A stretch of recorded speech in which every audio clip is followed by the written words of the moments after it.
Bonjour, aujourd'hui on va voir le serveur web. Un serveur héberge et retourne des informations au client, au navigateur, donc des ressources du web. Alors, ces ressources, cela peut être des pages web, des fichiers HTML et tout ce qui va avec les fichiers CSS, les fichiers JavaScript.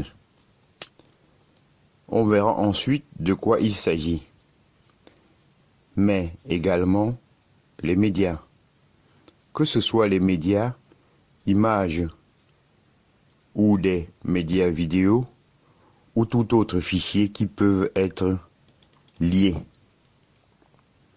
Les pièces et les pièces jointes.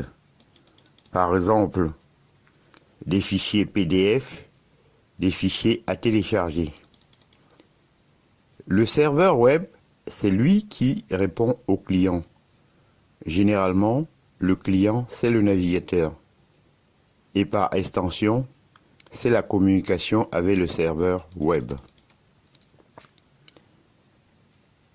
La communication, elle va s'effectuer à l'aide d'un protocole particulier, comme je l'ai dit précédemment. Chaque serveur dispose de son propre protocole. Et l'idée, ici au niveau du protocole, c'est de permettre aux deux parties, le client et le serveur, de discuter, d'échanger. Ce protocole pour le serveur web, c'est le protocole HTTP. C'est pour cela que je l'appelle souvent le serveur HTTP. HTTP, cela signifie Hyper Text Transfer Protocol. Le transfert, le protocole de transfert de documents de type hypertexte. Ce sont des documents HTML. Les serveurs web qu'on utilise le plus souvent dans le monde du web. Pour les serveurs HTTP, ce sont les marques comme Apache, NGINX ou Microsoft IS. Peut-être que ces noms-là, vous les avez déjà entendus ou rencontrés et qu'ils vous rappellent quelque chose. Ce sont des serveurs web.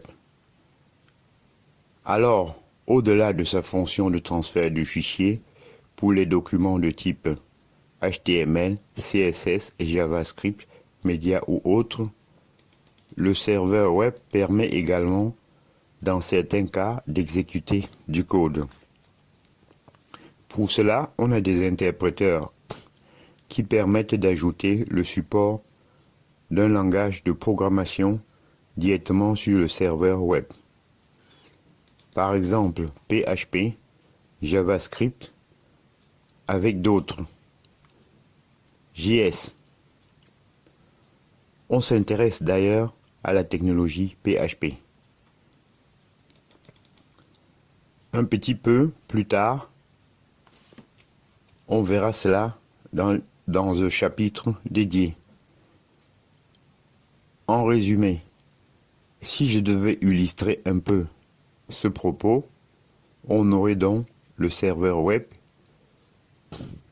ici présent avec son HTTP, serveur web entre guillemets, oui, qui, du coup, son but à lui est de fournir les documents HTML et peut exécuter s'il a besoin.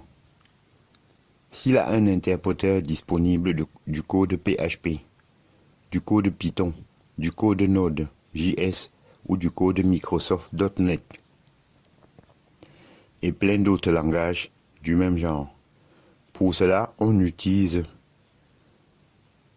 à chaque fois un interpréteur dédié. Alors ce sont ces langages particuliers qu'on installe au niveau de son serveur web, qui vont permettre d'apporter ce que l'on appelle de la dynamique liée au site web. À la base, si on n'a que des fichiers HTML écrits directement et pas de serveur qui peut exécuter du code, on parle d'un site statique, dans le sens où le site ne bouge pas avec un langage supplémentaire avec cet interpréteur particulier. On donne ici au site la possibilité de... On peut donner au site la possibilité de devenir dynamique. On parle de site web dynamique. Ici, on choisit du coup ce serveur web et cet interpréteur en fonction de son projet.